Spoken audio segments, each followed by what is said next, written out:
Hola, soy Nuria Oliva y vamos a hablar sobre las Cortes de Cádiz.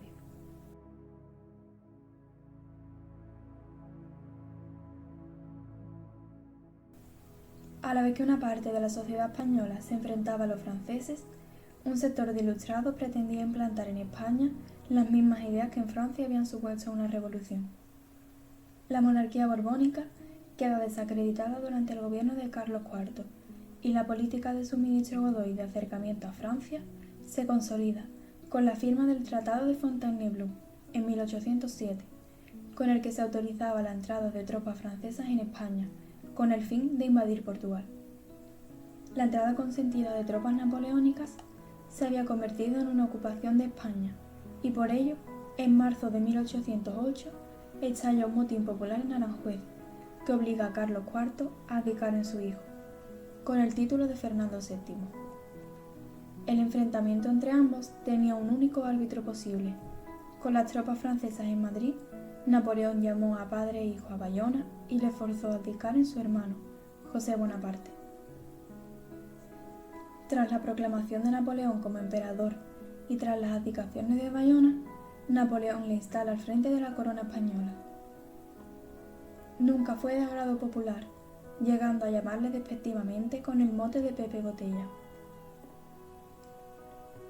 Fue entonces que se gestó un nuevo régimen político, que significaba asumir la soberanía nacional y romper el absolutismo. Primero surgieron juntas locales, luego juntas provinciales y en septiembre de 1808 la Junta Central Suprema, convirtiéndose en gobierno de la resistencia. El avance de las tropas francesas obligó a la Junta a retirarse a Cádiz, al ser la ciudad más liberal del país, estar libre de las tropas napoleónicas y al ser una ciudad de difícil acceso por sus marismas. Trasladada a Cádiz, la Junta Central Suprema dio paso a un Consejo de Regencia, compuesto por 5 miembros, siendo el órgano de gobierno hasta el regreso de Fernando VII. Aunque la Junta Central ya había debatido la idea de una reunión de Cortes, la regencia no se decide hasta el establecimiento de poderes locales en ciudades americanas, que ponían en peligro el Imperio Español. Las Cortes se autoconstituyen en Asamblea Constituyente y asumen la soberanía nacional. Se inician las sesiones en septiembre de 1810, con el juramento de los diputados de defender la integridad de la nación española. La mayoría de los diputados eran de clases medias, eclesiásticos y miembros de la burguesía, mientras que clases populares y mujeres no estaban representadas, a pesar del papel fundamental del campesino en la lucha contra el invasor francés. Los representantes americanos fueron designados entre los de origen americano que había en ese momento en Cádiz. Los diputados formaban 3 tendencias: los liberales, partidarios de reformas revolucionarias; los ilustrados, partidarios de reformas moderadas pero sin cambiar el sistema absolutista; y los absolutistas, que pretendían mantener el viejo orden monárquico. Las Cortes aprobaron una serie de medidas que desmantelaban en parte los fundamentos políticos, sociales y económicos del antiguo régimen. Entre las medidas sociales y económicas están la supresión del régimen señorial, fueron derogados los gremios para dar paso a relaciones de producción liberal capitalista, la nueva desamortización aplicada a las propiedades de afrancesados, órdenes militares, conventos y monasterios y la mitad de las tierras comunales.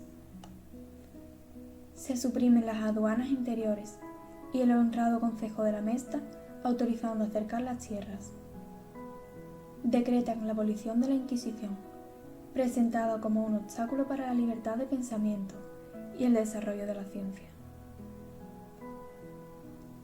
Se aprueba el Decreto de Libertad de Imprenta, Producción, Contratación y Comercio, siendo la primera formulación del derecho a la libre expresión. Se inició el debate sobre la reorganización territorial de España para conseguir uniformidad territorial y centralización política, pero la reforma política más relevante fue la Constitución de 1812, primera ley fundamental aprobada por un Parlamento nacional en España. Sus principios básicos están inspirados en la Constitución francesa, pero esta era más liberal. Soberanía nacional, en la que la autoridad suprema reside en la nación, incluidas las colonias. Se concibe la nación como un sujeto indivisible, compuesto de individuos iguales. División de poderes. El poder legislativo residía en las Cortes unicamerales, el poder ejecutivo en el rey y sus ministros, y el poder judicial en los tribunales.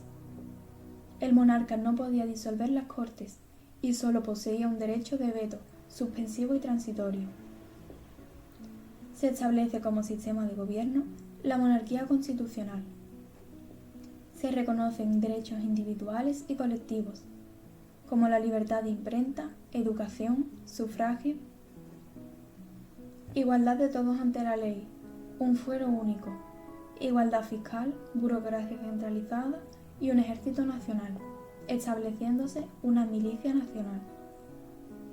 Se proclama el catolicismo como religión única y oficial del Estado. Sufragio universal masculino e indirecto como sistema electoral. Los ciudadanos, de acuerdo con la Constitución, reconocen a Fernando VII como rey constitucional. En ella se refleja el influjo de la Iglesia y la nobleza. Se declara un Estado confesional y se reconocen las propiedades de los privilegiados. Ni la Constitución de 1812 ni las leyes emanadas de las Cortes tuvieron una aplicación práctica por el estado de guerra que se vivía. Además, Fernando VII no tuvo dificultad en derogar la Constitución, pero fue el símbolo del liberalismo y sirvió de inspiración a textos posteriores. En la actualidad, desde el 24 de septiembre de 2015, Cádiz cuenta con un nuevo puente de más de 3 kilómetros de longitud, 5 si contamos la infraestructura completa, y 185 metros de altura total. Este fue llamado el Puente de la Pepa, en honor a la Constitución de 1812. Actualmente es el puente atirantado más grande de España y 53 del ranking mundial. Espero que os haya gustado y muchas gracias por verlo.